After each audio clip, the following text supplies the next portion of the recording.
What is up guys, Danny this side. So in this video, I'm going to show you how to fix the upload block error on OneDrive.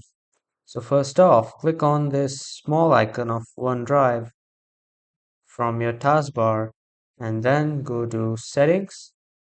Here are multiple options. If you want to explore them, you can just take your time and explore the options. But for now, we will just fix the upload block error. Then for this, just click on settings. Here you can see sync backup, notifications, about, and then account. In your accounts section, you can see this option, unlink this PC.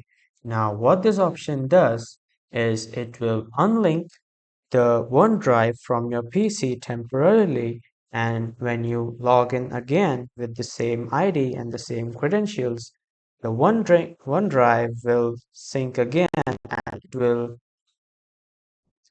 bring back all the files that were already there, and then it will upload, and the error of the upload block error will be fixed.